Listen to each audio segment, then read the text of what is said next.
This is the new Samsung Galaxy S23 Ultra, and I know on first look this looks like a refined S22 Ultra, but I've been using this phone and the truth is this phone has a lot of hidden gems that make this a solid flagship phone.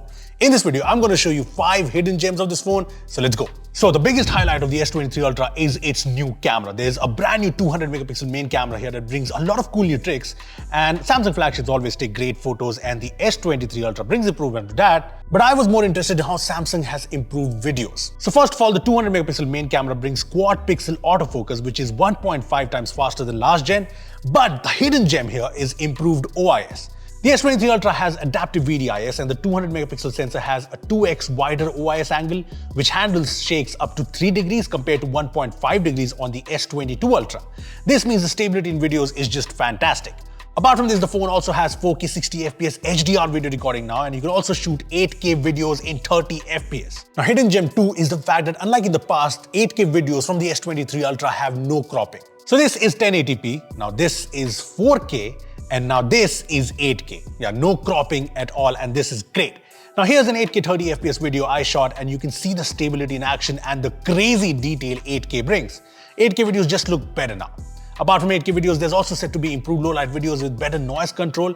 And when I took low-light videos from the S23 Ultra, they did feel more refined. Look, so far the videos from the S23 Ultra look very good, but I think we'll get a much better idea once we compare it to iPhones. Anyway, hidden gem 3 in the S23 Ultra is Astro Hyperlapse. Now, I thought this would be a feature that's a little complicated for pro camera users, but turns out it's very simple and it's really cool. All you need to do is go to the hyperlapse mode, set this to shoot stars and start recording.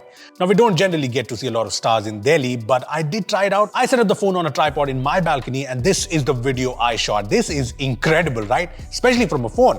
And this is the video after capturing 7 hours of continuous hyperlapse.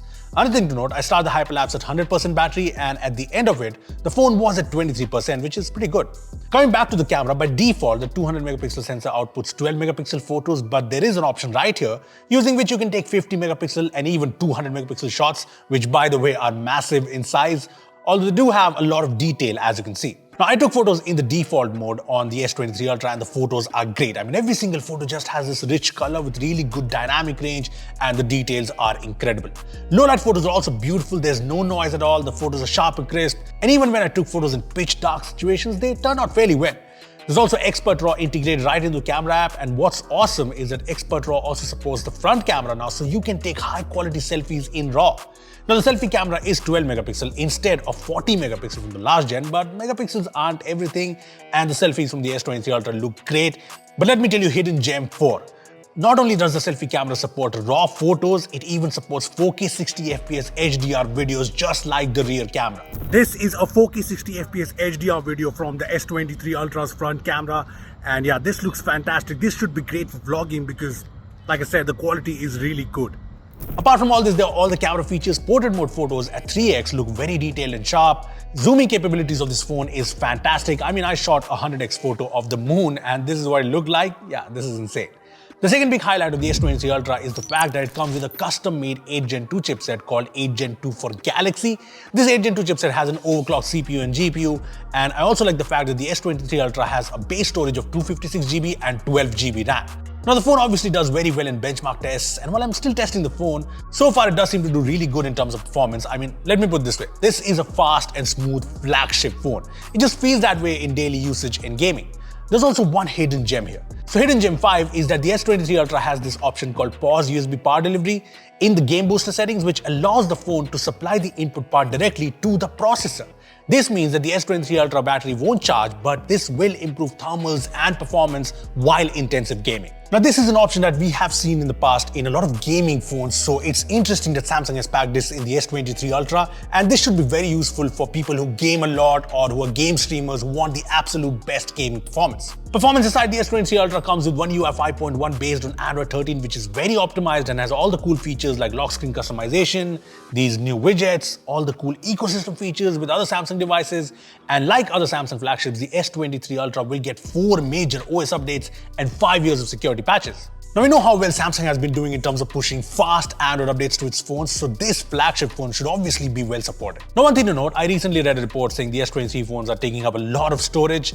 Well, we have 9 apps installed and we have taken lots of photos and videos, and we have already used up more than 90 GB on the S23 Ultra. So yeah, 256 GB makes sense. Now apart from all this, the S23 Ultra, like I said, looks a lot like the S22 Ultra, but there are some changes. It has flatter sides, bigger camera rings, the curved screen is now less curved, and this new color does look very nice. Plus, this is Samsung's most sustainable phone yet, with a lot of its parts made with recycled materials, be it aluminum frame, the glass on the front and back, and even the dye used for the color. Samsung is obviously going big on sustainability with the S23 Ultra because they also sent us this box with the whole sustainability vibe, and there's these items here. And we also got this really cool sustainability t-shirt. Anyway, this is also the first phone in the world to come with Gorilla Glass Victus 2 on both the back and the front, which is set to survive drops of up to 1 meter on concrete. Apart from all this, the S23 Ultra has all the flagship features you expect. So the S Pen is here, so you can use it for notes, screenshots, and a whole lot more. The Ultra also has great stereo speakers, better than the ones we had in the S22 Ultra. The phone has the IP68 rating for water and dust resistance. Wireless charging is here, and it has the flagship display we expect from Samsung. I've always thought of displays in Samsung flagships as the absolute best, and this is no different. This display just looks absolutely stunning. It's obviously bright, the colors look awesome, and is super responsive and smooth. No doubts about this display being amazing. Apart from this, the phone has the same 5000 mAh battery, but with 8 Gen 2's optimizations, the battery life should be good. I mean, we got around 7 hours of screen on time with heavy usage, so I'm optimistic about the battery. Coming to the pricing, the S23 Ultra is obviously an out-and-out flagship phone, and it is priced like one. This starts at Rs 1,24,999, and there are some launch offers. I mean, you can get the Galaxy Watch 4 Classic LTE and Galaxy Buds 2 for just 5,000 rupees, and there's also exchange bonus, cashback, and no-cost EMI offers. Anyway, to conclude things, the S23 Ultra is without a doubt the ultimate Android flagship out there.